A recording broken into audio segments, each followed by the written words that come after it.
Live in the visual TV. I got the bomb, holy town, baby. Move like a running back, 21 times. Know how to push it. You should pay homage. It's true, only make you feel like bombing. You black, white, best, give me 5 like pop the shit, can't do that in the stuff. Hell, you get I got the paper like I do a neck. And I ain't even mention my bill shit. Cause I don't want to force pull it home, straight in your chorus. Take it with the neck tape, harmony cake cut. Can't ass open, bloody state. Hi, this is James Capra from Live Individuals TV, and I just wanted to do a little commentary right now on Cappodonna of Wu-Tang. We did an interview on Cappodonna a couple of weeks ago in the hotel. He was in a hotel in Brockton. So we went over, and this was my first time meeting Cappodonna on a personal note. And when we got to the hotel, I didn't know what to expect.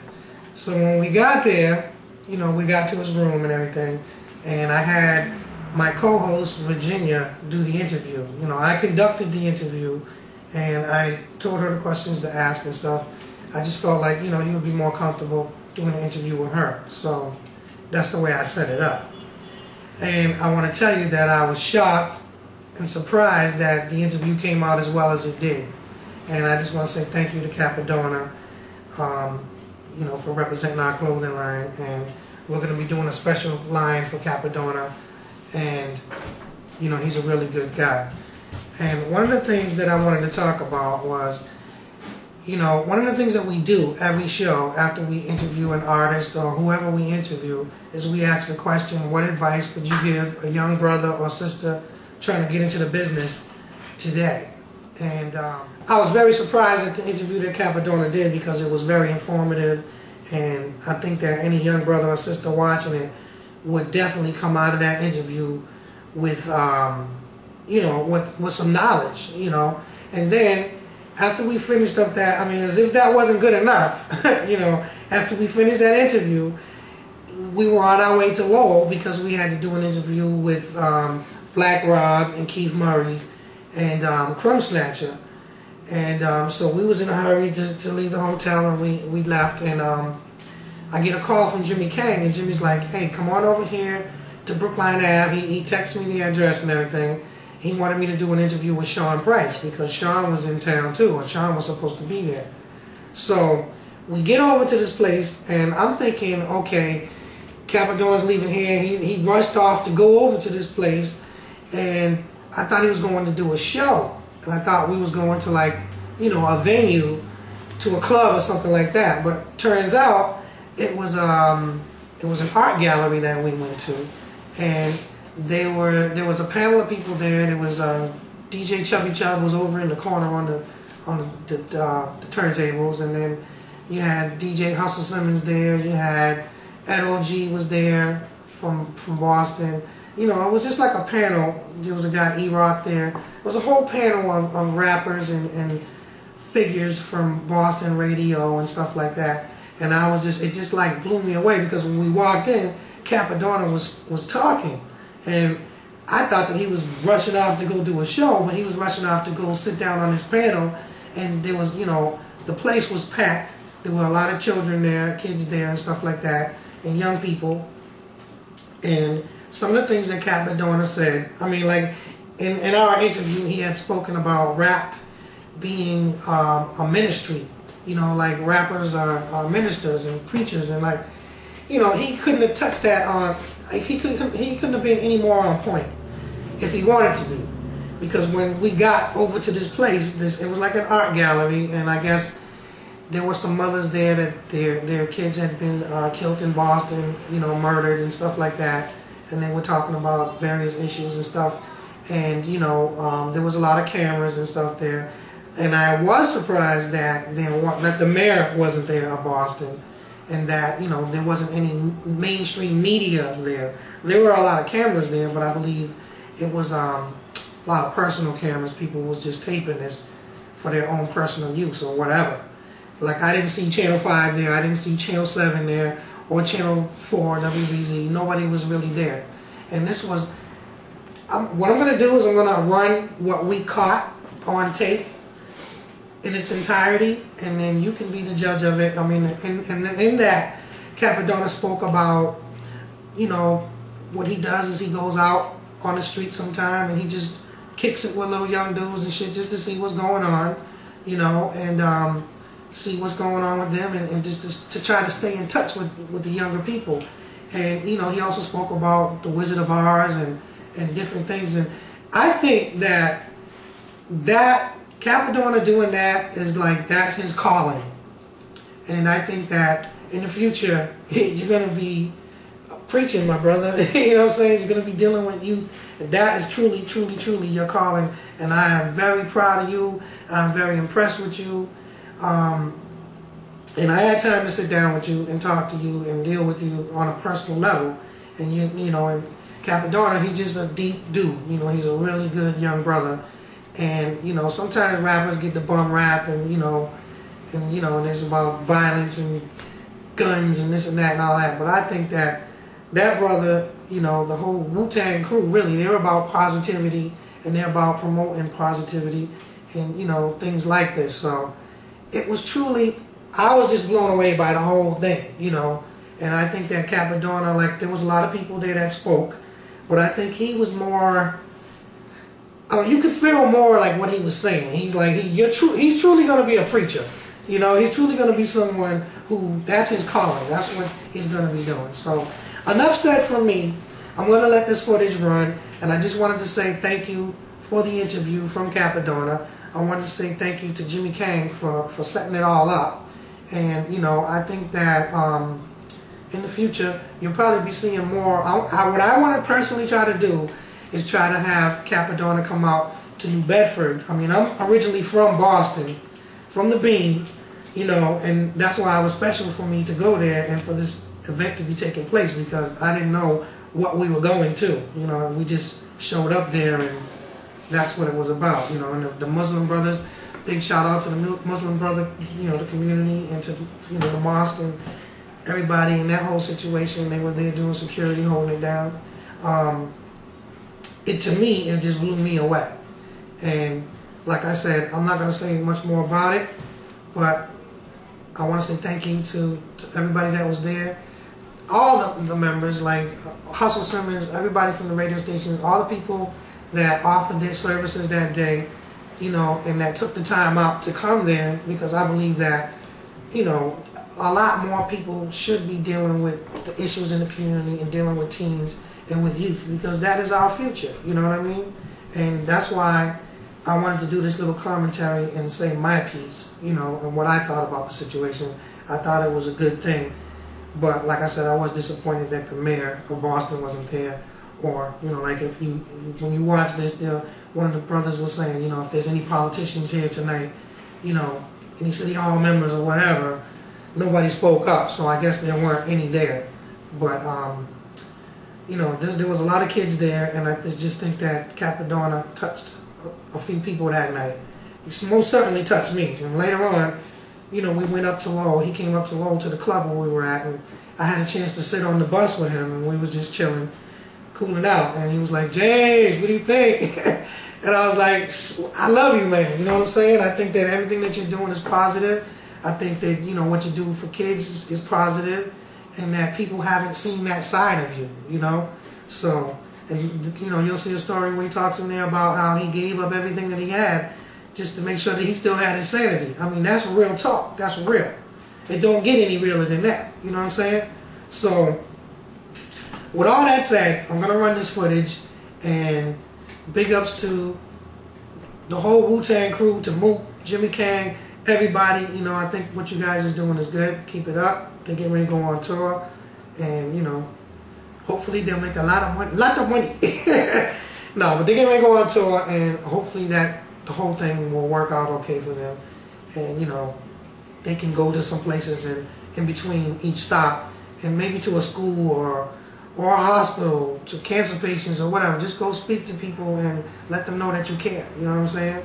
So I'm pretty sure that things like that will be happening soon. You know, I want to try to get Cappodonna down here to New Bedford, Massachusetts, and get him to speak to some school students and stuff like that. So let's roll this footage. Me and you, it's like, yo, that's bringing hope. You know what I'm saying? That's bringing hope. So it's like I'm hoping that, you know, every time I touch this microphone right here, that I got something productive and something constructive to say. You know what I'm saying? It might not be the most intellectual, intelligent thing to say at the time, but guess what? Life ain't always smooth sailing. You know what I'm saying? So it's like, yo, you gotta be able to accept those ups with those downs, and that's what's gonna bring you that growth and development that's you gonna need to succeed, man, in this trifling ass world, man. Word up.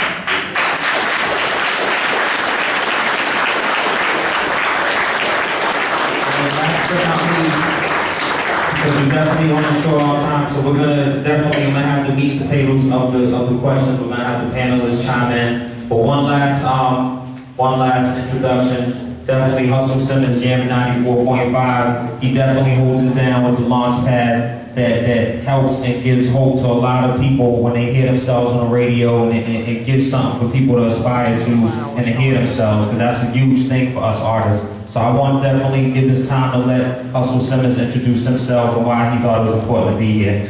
How's everybody doing tonight? My name is Corey on the radio. I go by Hustle Simmons.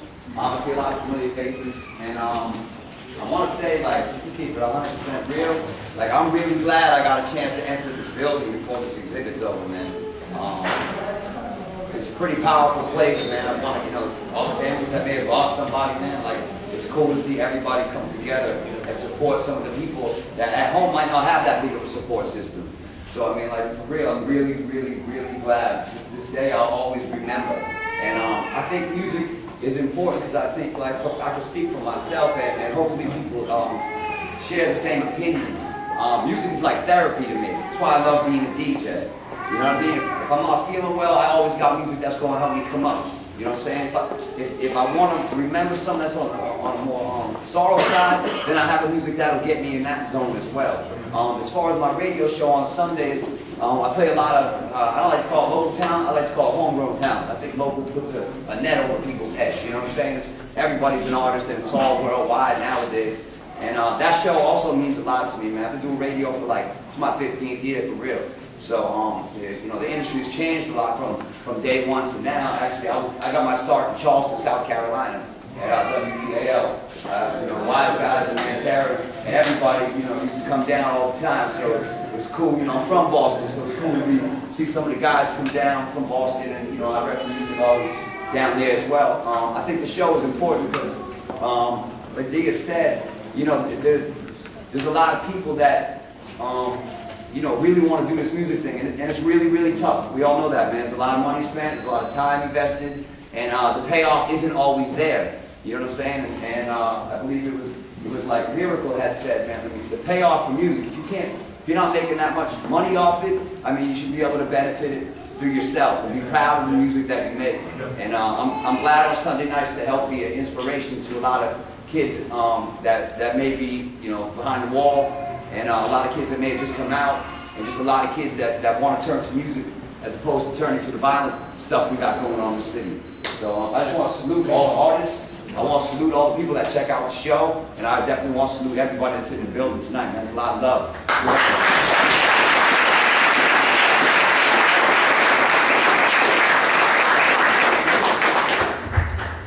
So, the first question that I want to ask, and it'll be open, I'm not going to ask individually. As artists, we tend to illustrate stories for the listeners, whether firsthand or hearing about second or third hand.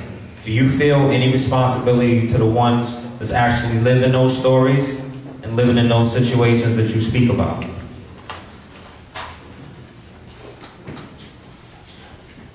I guess I'll start it off. I mean, I definitely feel responsible to be as accurate as possible and try to display all sides of the story.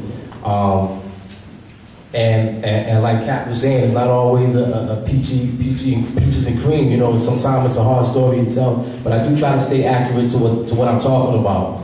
And sometimes it might not be. When you're not from that experience, it's kind of hard for you sometimes to relate to it. And so you take it for what your experience is. But everybody has their own walk in life. But I just try to personally, in my music, try to be accurate as possible to what I'm talking about. You know, I look at it like when you're from the hood and that's the life you live, that's the only story I can tell. I can't tell you the story from what I'm not doing, you know? So when I'm telling you the story from what I see it, the kids that relate to it, they relate to it. The kids that stuck in trying to do it, we're not trying to say this is what you should do. We're giving you a story of what we've been through to try to get you not to do it. You know, so I think, you know, sometimes we get caught, you know, the music get caught, people think we're trying to, you know, make something out of, you know, the music is where we fail, it's what we see, you know, what we go through. We're just trying to, you know, get the kids to understand, man, you gotta not fall into what we did, learn from it. Does anyone over here have anything to chime in?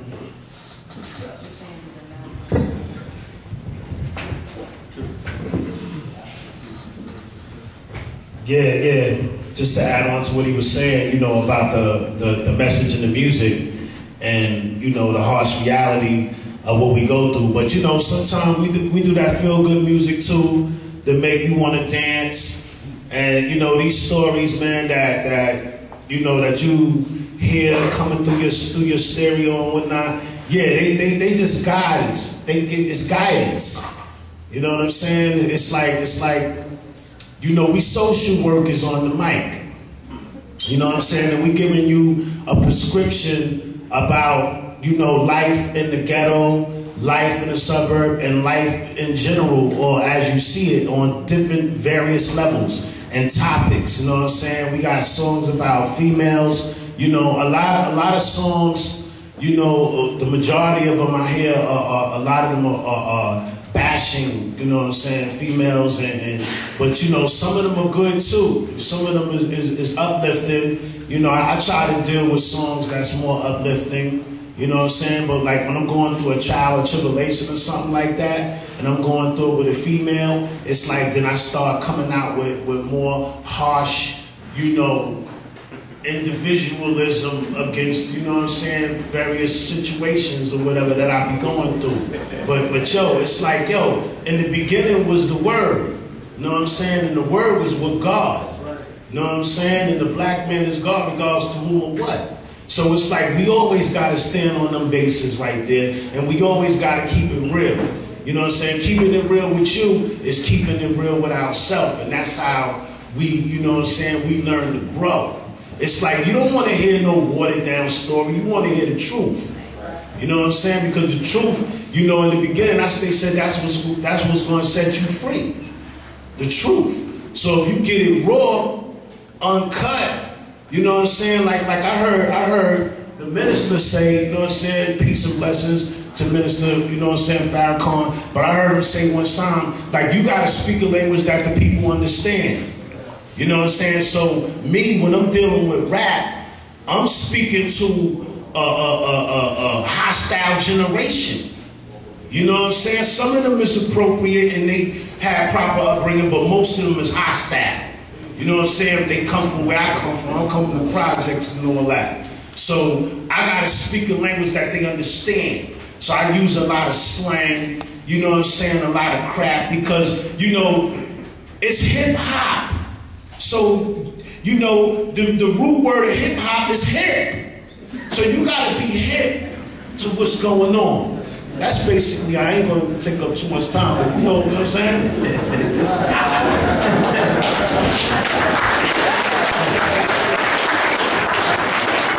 So I'm gonna chime in and just add my little piece, you know, as an artist that writes. I had an English teacher, because I was in English and called myself, you know, selling, you know, whatever, got expelled, went to I had a choice of either I can get my GED or go to an alternative program. I went to the alternative program, Boston Community Academy. You know, you had to dress up with shirts and ties, couldn't wear sneakers.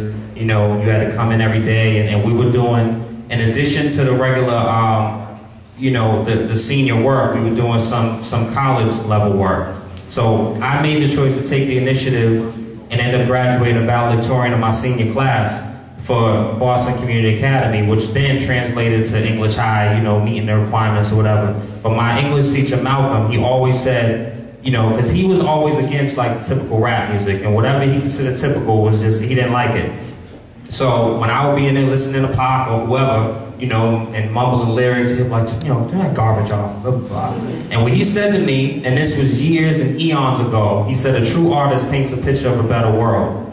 And I remember that to this day, you know, and so to add on what Mantera said, it's definitely about speaking our reality, definitely speaking about what we see, what we live, what we touch, what we feel. But me, talking to him and getting that guidance from when I was that age, I believe in addition to showing that, I'm going to look past the fence and I'm going to say, you know what, maybe this is how it can go, maybe this is what should happen, maybe this is what I want to see, and then try to have that little offset balance, you know what I'm saying? But I definitely feel like as artists, we have a responsibility to be as accurate as possible, and there's plenty of people that choose not to be accurate, and they choose to just jump on bandwagons and make songs that they don't know what they're talking about.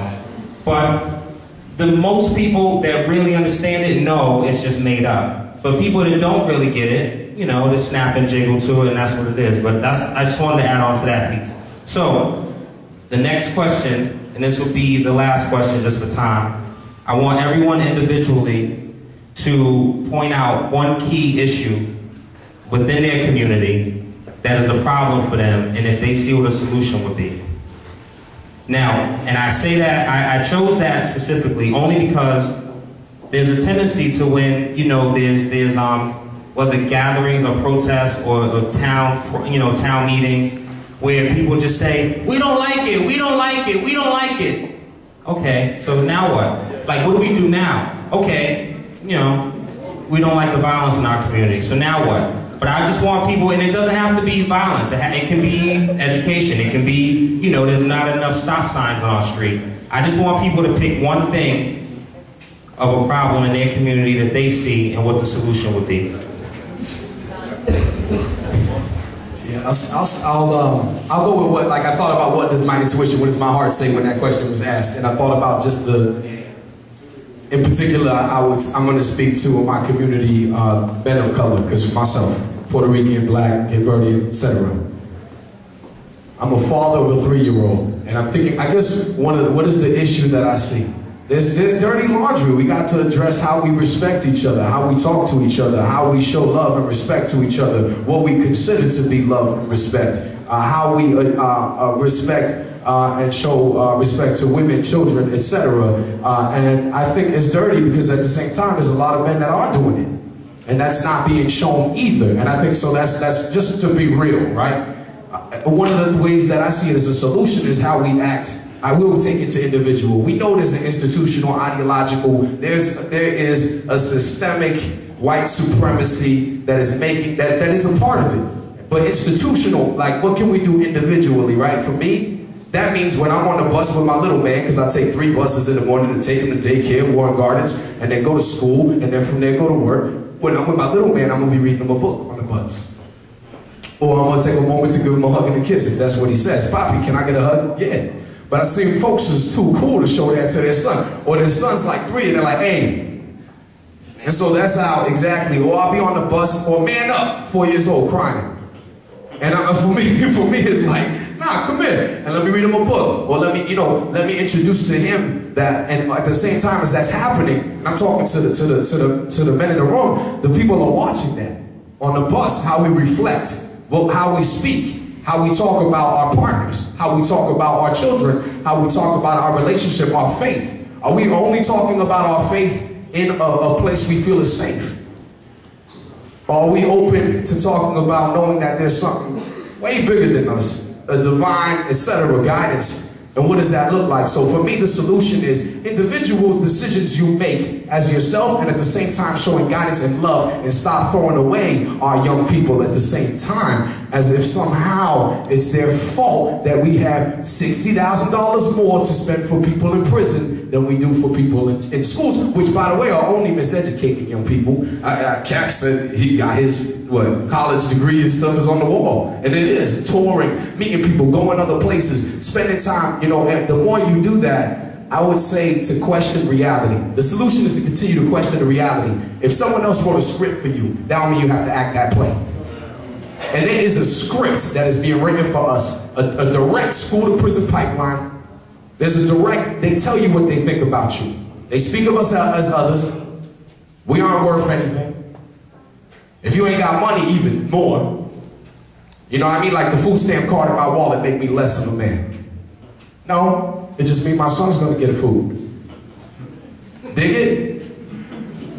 So that's what I mean. And if we start looking at each other with respect, with honor, like, hey, I respect what you do because you did that. And we help young people, and at times that means, you know what, uncomfortableness. Sometimes that means you're on the bus with a 14-year-old who's like, let me be real, that itch, and they sit next to my son, and I might have to turn.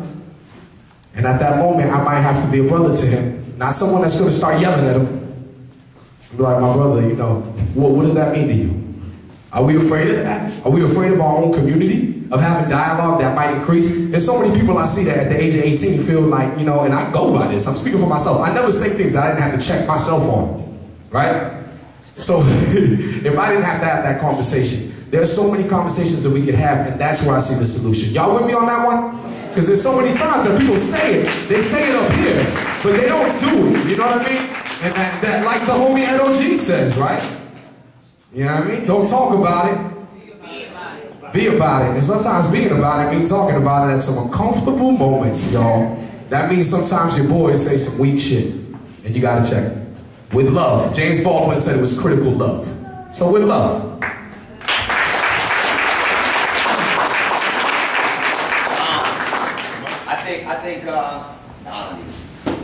I think E-Rock, pretty much in the question that was asked here, really rooted in the tree. It's the way I look at what you just said right there. Because I think off top it starts with respect to another individual. Regardless of how they treat you, be a big enough person and respect that person. Now, since we have the root and we have the tree growing, I think there's a branch that needs to be addressed as well. Now, that branch would be unity throughout the communities and throughout the entire Boston area. I think, you know, those people that you know, do things for what they do, that definitely wouldn't come to a situation and a support event like this. I think they set up divisions, you know, and I think those divisions between people, no matter whether it's from your area, no matter whether it's from your belief, we don't all believe the same things. But, you know, as respect, the next thing would be unity. So my solution would be, you know, when you're on the bus, going to work, or whatever it may be, or if you're waiting at the bus stop, turn to someone to the right, turn to someone to the left, introduce yourself, let them know a little bit about yourself, how you're doing, and just show that common courtesy to somebody, man. And you know, I think unity goes a long way. We all know numbers speak. You know, you can look at what's going on now with all the Occupy stuff and all that. I mean, the people that are only there, I mean, they're camped out. You know, me personally, do I think that's going to help? No, it's not. There's not enough people. You know what I'm saying? It takes more steps. So I think, you know, if all the communities can get together and we can unify, I think, you know, then there's accountability for people. Then you know people. If you know someone's doing the wrong thing, you know where to go to try to get them to stop that. You know what I'm saying? So I just, don't let, you know, them set up dividing walls, man, and let's all move forward together. And one thing during my introduction that I did definitely forget to talk about is if there's any families in the crowd, or you know of any families that have lost, you know, sons or daughters that did do music, feel free to send me that music so I can play it on the show and we can keep that person going. There's no need to forget about it.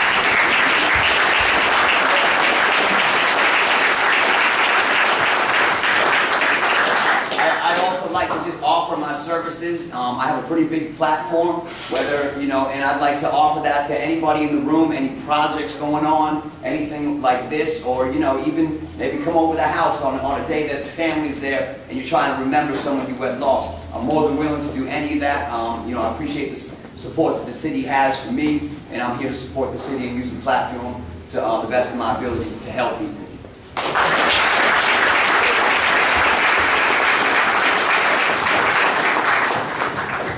I was just like, amen. I mean, you know, It's endless. I mean, that question's so open-ended. I mean, we can go on for days about like what's wrong in our own communities. I mean, we can pass the mic around and we find probably a lot more in common than we would think with our answers. You know, I think the more you travel, people to people. You know, you gotta get out of your comfort zone. You know, travel, speak. If you don't have the opportunity, I mean, it's easy to say travel. I realize not everybody can, travel tomorrow or whatever. But I'll just share that the more that I've been around, the more that I've got to travel with music or education. People to people, man. You know, don't believe the hype. You know, like we all go through the same stuff. You know, and we all get fed the same BS too on a daily basis. You know, and being involved with education, I can jump to education and say there's a lot of problems with education. There's a lot of problems with higher education. First of all, that it's not free. You know. Yes. Which is not crazy in other countries, that can be the norm, but here it's not the norm, Healthcare, where does it end? But, the media is controlled by the same big four, the same big five companies, so our kids, I know when I speak in the school and I talk about music and I talk about hip-hop, and I tell them that, for a lot of times, like, rappers, like, we're not really making, like, a whole hell of a lot of money. They're like, what? And I'm like, well, I definitely not, but and as major artists, and it's tough making a career off hip-hop, but we're being fed the same information from the media, and it's like, I don't want to just make this a blame the media festivity, even though I know that it probably is, but when there's only 4 or 5 outlets that control everything, kids believe and begin to think that the reality they see on TV, they hear on the radio, they see on the billboards, is the reality, but it's the reality being preached to them to believe. It used to be with hip-hop, we see something on TV, but when Yo MTV Cribs, Yo MTV, that was my second point. When Yo MTV Rap started out, we'd be like, hey, look what that dude has on. Yo, I gotta get me a pair of those or whatever. But now it's the other way around. Now, advertisers aren't stupid. They say that. They go up to a hip-hop artist or a cat, they do product placement, and before you know it, it's being dictated to you what you will like. It used to be like, you see something in the hood and that'd be popular because someone would have it on a stage or someone have it on a TV show, but now it's a plan. And now it's like, you're being told exactly what to wear. So in my community, I see people, literally, I swear it's a day or two after I see the video, I see the same stuff on the street and people trying to be what they see on TV everywhere, so there's not a lot of individuality. Why not? There's 4 or 5 companies showing us the same messages every day. So, be an individual, but realizing the individuality that we have more in common than we do different, and it's easy to do what Hustle said, walk up to somebody else, show them some common kindness and respect. They probably have a lot more in common with you than you would think, and get out of your comfort zone.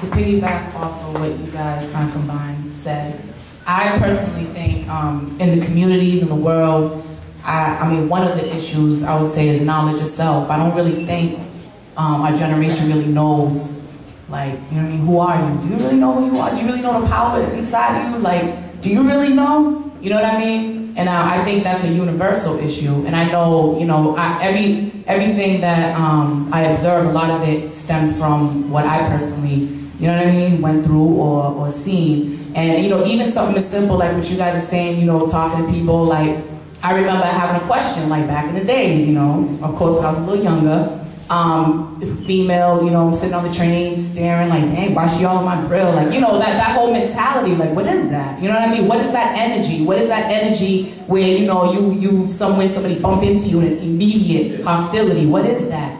I think that right there, that's the core, that's the root. So, of course, I would say that's the issue. And I mean, obviously, that's a deeper issue. That's a spiritual issue. You know what I mean? But I think, like in the word, it says, love your neighbor as you love yourself.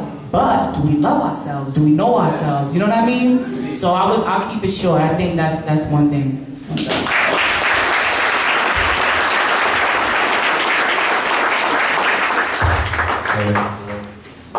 This all sound good.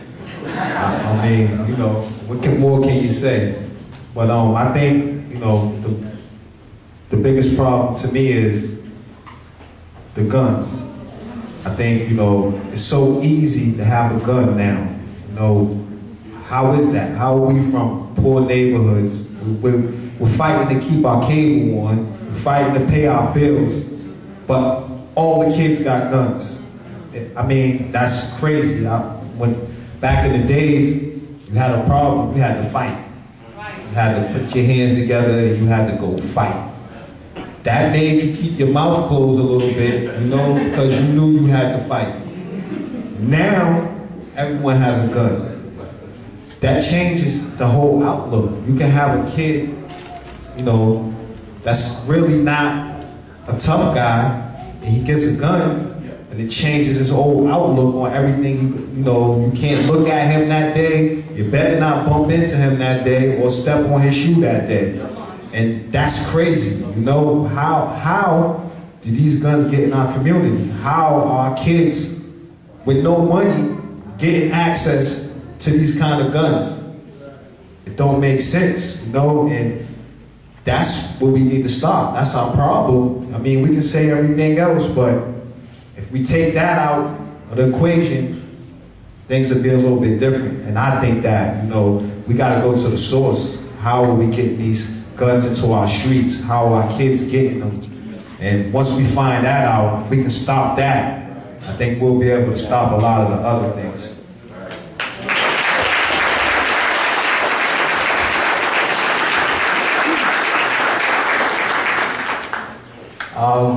So things we want to change. I'm gonna speak more locally. I'm gonna speak about Boston right now. I'm gonna speak. I don't know if there's anybody in here who got some power, some say so. I do. I wish I did, man. I wish I did. But I mean, we need to invest in the community. When I say invest in the community, I'm not talking about putting a multi-million-dollar facility that you gotta pay $50 a month to get to and all of that. I'm talking about investing in the community, in the youth of the community, and people that the youth of the community can look up to.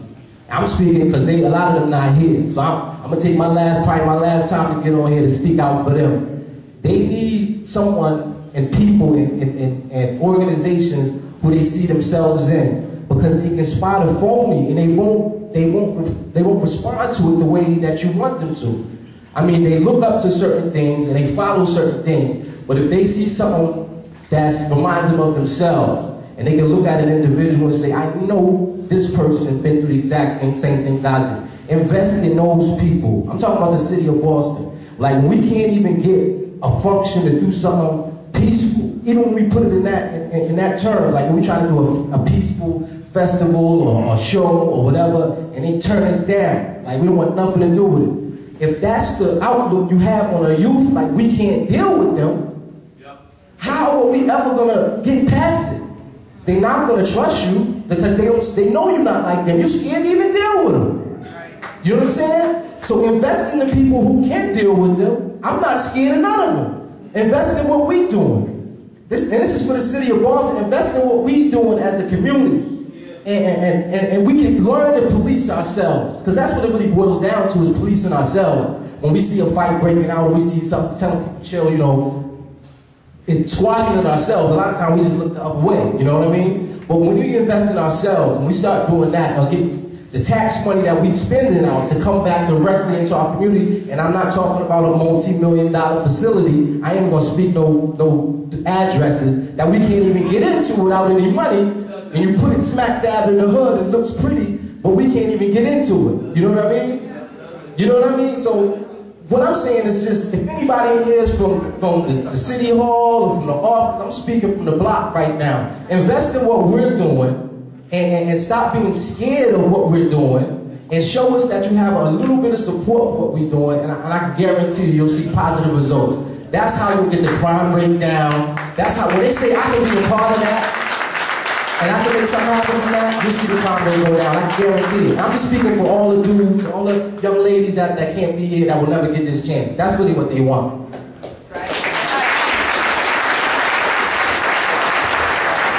Yeah, that was good money right there. What's your name again? Joey Benjamin, Cappodonna. That was good.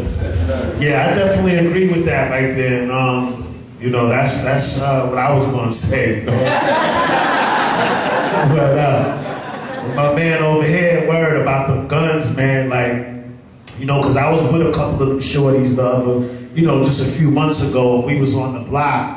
You know, and I just was walking with them and seeing, you know, how they was living, you know, because I go out there and I do that work personally. You know what I'm saying? I'm like a Jehovah's Witness the way I be sneaking up on them shorties. I be like, yeah, so what's going on? What's up? What's this? What's it doing? What's that? You know, so it's like, yo, and I did that, And, you know, the little shorty had a gun on him, you know? And I was like, whoa, you know, what's going on? You know, I was like, this is what it's coming down to. You stand on the block. I was standing there with him, though. But I didn't know he had a gap, too. I did that. You know what I mean? So I pulled that out. And then, you know, I discovered that he was in, you know, he liked his little hip-hop thing. And he was into the music. His little whole team, they call themselves the Bum Fly Gang. So I'm down with them, too, now. I joined the gang. I'm Bum Fly Gang. You know, it's like, you know, we bums, but, you know, we fly with it. You know what I mean? You know, that's how I be learning them. That's how I be learning how they think.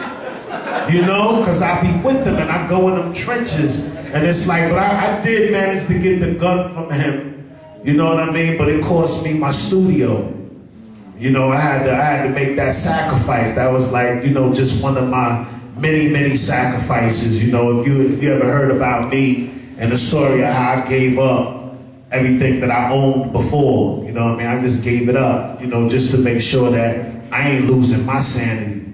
But yeah, that's what really is gonna work. You know, more social work with the young teens, man. More social work, more sitting down with them, you know, analyzing and finding out why is it that they do what they do. Give them some alternatives. Talk the little groups, the big brother groups and all that. Yo, that really worked right there, man. It really worked, believe it or not. You know what I'm saying? Because you get the little homies, you take them off the block, introduce them to some other things, and they might not want to do it, but it's like, when you accumulate 2 or 3 or more, you know it's strength in numbers. So they gonna start following their other little homies, especially if you having fun and you know you inspiring other great things that they know how to do.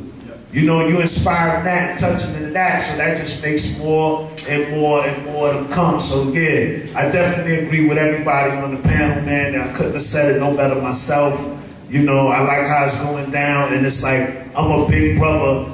Wherever I go, and anytime I see any little homies in distress, any homeless people, or anybody doing bad, anybody down, it's like, yo, I'm willing to give my last dollar, my last drop of blood, you know what I'm saying, my last little bit of love and hugs, man, just to see everybody get by. You know what I'm saying? So definitely, you know, to add on to what my friend said right here, you know, that knowledge of self. Because, you know, you looking for yourself outside of yourself, you ain't gonna never find yourself. So you gotta dig you and you know, just see what makes you tick. You know, see, you know, what's going on in your mind. Because if you better yourself, then you could better with people around you. Yes. You know what I mean? But my ill story is how, you know, that y'all all seen The Wizard of Oz, right? It's like, you know how you had the yellow brick road and everybody was on that road, you know what I'm saying, searching for some heart, searching for some brains, searching for some, you know what I'm saying, courage. But it's like in that search right there, while they was on that road, looking for these things that they thought they was lacking in, that they helped everybody else along the way. They helped the munchkins. You know what I'm saying? They cultivated the flying monkeys. You know what I'm saying? And it's like when they got to where they felt like they was gonna find what they was looking for, it's like they found a phony behind the curtain. You know what I'm saying? That mystery guard. Just Linger Zoo Part 2, just chilling there. He ain't really had nothing for him. They helped him get home. You know what I'm saying? Word. So it's like, yo, when they discovered, I'm gonna bring it to a closing, but when they discovered on that road, was that what they were searching for all that time? They already had that within. You know what I'm saying? So that's the story right there, man. You gotta let them know, like, yo, you could be what you want to be. Because a lot of that be frustration. You know what I'm saying? Because the obstacles that be holding us back, those stepping stones. So you just gotta encourage them. Sometimes you gotta get out there in the mud with them. You know what I'm saying? I got triplets. They're gonna be 10 January 29th. You know what I'm saying? 2 girls and a boy.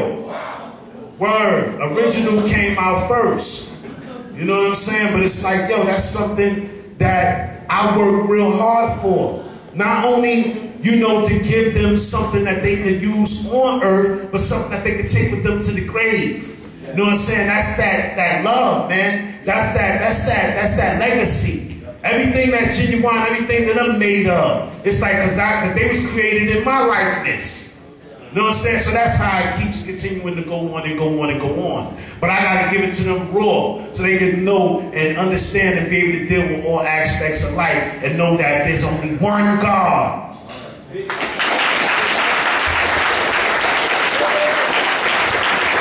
like everyone to make some noise and make a round of applause for all the panelists up here.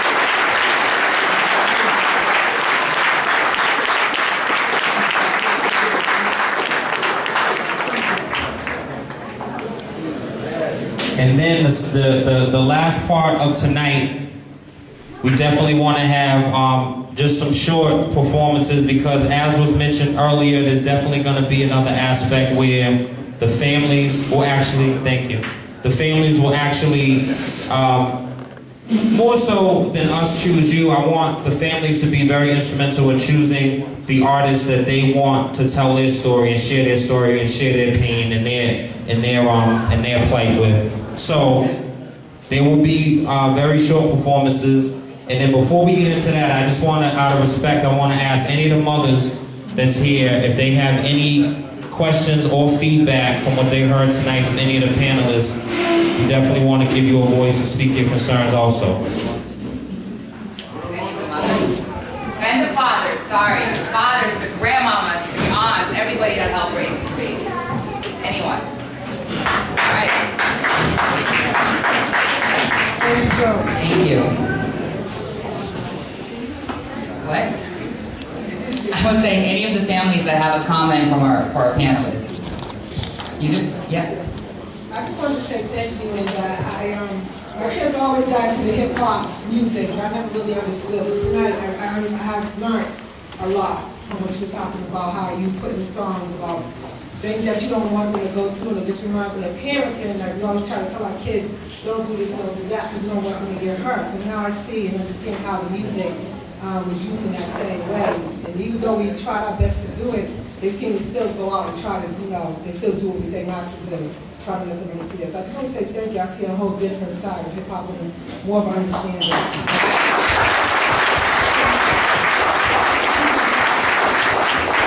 And this is Merva Ibel Brown's mother. Hi everybody. Good evening. It's good to see everyone out. And thank you guys. Thank you to the panel. Thank you, Joanna. This is beautiful. It's a small room, but it's a big story. And if it takes a small room like this to bring, you know, I consider y'all powerful. Myself, you, and all the panel, everyone in here. It was said up here earlier, we all are powerful. And if we all use a little bit of the power we have and just combine it, think about what a big power we can put together. This is wonderful. Thank you so much. My son has a song out there. I don't know, it could have been your studio that he was going to. He worked and used money to do studio time. He has a song, they played it at his memorial last year. They kept playing it for me, like this is the song that he had put out there. He was all into the music, he was a DJ, he used to leave school and go DJ at parties and stuff. He was only 17 from the war. Thank you guys so much, keep doing what you're doing.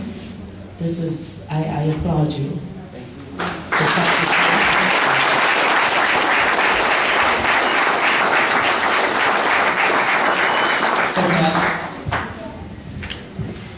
Good evening, everyone. My name is Kim Odom, and my son Stephen Odom over there. And as you can see, Stephen is on the drums in that picture. He's a drummer. He was the drummer for our church. And he started playing the drums at the age of 2. And it was interesting because one of his teachers wrote a letter saying how, you know, Stephen would take pencils and pens and he would just bang on the desk, and he just had this fascination with making beats. And, you know, at the age of 2, it just sounded like a lot of noise going on, but in time, the gift that God gave him came out. And he, interestingly enough, he, many of the family, you know, talk about the 2 weeks before he was murdered, he was playing the drums at one of his uncle's funeral. His uncle had passed away, and he played the drums, and they said Stephen was really playing those drums that day. He was really playing those drums. I want to thank this panel that was here on this evening for sharing your experiences and the questions that were asked about, you know, your responsibility in the music that you play, and that the rapping, and what we can do as a community, and seeing the problems in our community, and just each one of you that shared just really was a blessing. The things that you captured, because someone talked about, I think it was the Iraq, when you said that just taking that time in any environment that you're in, when you hear sometimes people saying things, whether it's our young people or even our adults, saying things that, you know, that we need to be careful what we speak. The profanity, and I know sometimes it's like you gotta be raw, you gotta give it to them like it is, but sometimes raw isn't good when you're sitting on the bus with a 2-year-old and that raw profanity comes out. That's not good. We need to teach respect, and I think that was one of the things that was said. Maybe raw in terms of profanity might be okay in a particular place. You know, there's a time and place for all things, but we need to teach respecting when we're around one another, when we have young people in the midst of us and they're hearing these things, and we're on one side of our mouth we're saying one thing, and the other side we're saying something different, and so they're confused. In a sense, they're confused, and so it's just important that we're really teaching them to cultivate that. Accentuate the positive. Accentuate the positive to eliminate the negative. The other piece that was talked about was the guns. The guns. Where are the guns coming from? You know, and we know that it's not just guns that have taken our young people, because there are mothers and fathers, family in this room who have lost their loved ones to stabbings, to knives. But I say this, we have to address every contributing factor that is causing the issues that we're dealing with in terms of our loved ones being killed and being hurt. They're being killed and they're being hurt. And the aftermath of it is painful. It's painful. And so yes, it's the guns, and we want to know, where are these guns coming from? We want to know where they're coming from. And so it is about unity. Hustle Simmons said, it's about unity. It's about us coming together and realizing the power that we do have. The power that we have to do it together. And we do, and I believe that we're recognized. We're coming to that place. We're waking up. We perhaps been a sleeping giant, but we are waking up and recognizing that we as a community, that we as mothers, that we as fathers, we have a responsibility. We have a responsibility to protect our children, to teach our children, to correct our children, and to hold others accountable with their lives as well. My thought the other day was, we see all these different billboards with these different sayings. One my husband saw the other day, we had the Lion Kings of the Mufasa and Simba, and it said, take time to be a dad. And I started thinking, well, I'd decide to put a billboard out there and say, be a parent. Our children's lives depend on it. And then have something about, parenting.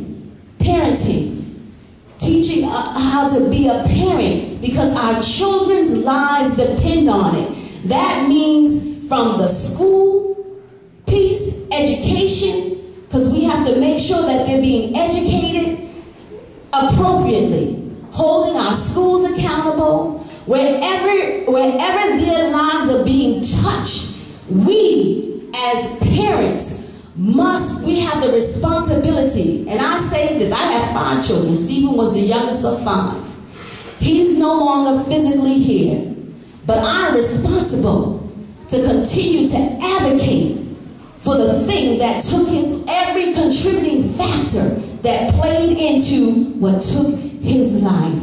And so we have to be concerned about the prison, our folks going in there, what's happening when they're in there, and how they're coming back into the community. Yes, we have to invest. We've got to invest in our young people and invest in our community. And I agree with the free college. We need to find a way where we all can get together and make sure our children can go to school for free. Go to college for free. Can we do it together? Yes. We can do that together. God bless you all for the encouragement and inspiration tonight.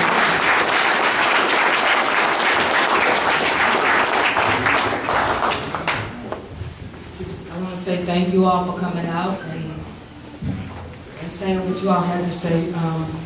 My name is Ann Riley, and I wish like there was years ago where there was programs that I could come to like this, because my brother, he was killed and there was nothing done about it. That was like 17 years ago.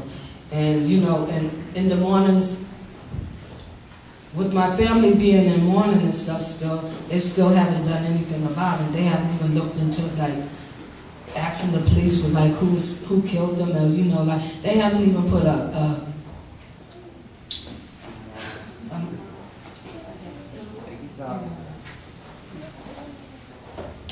they still haven't even put a headstone on his grave. And I would like to say to my landlord, China Davis, thank you for bringing me to things like this.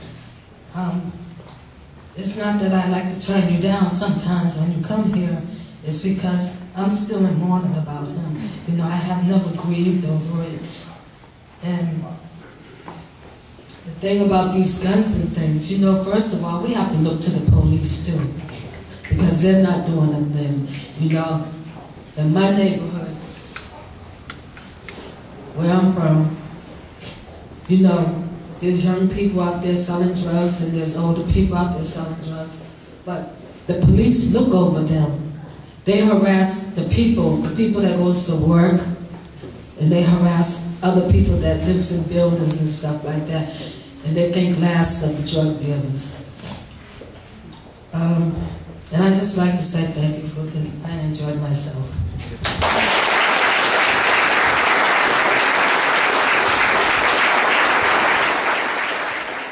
Live in the visual TV.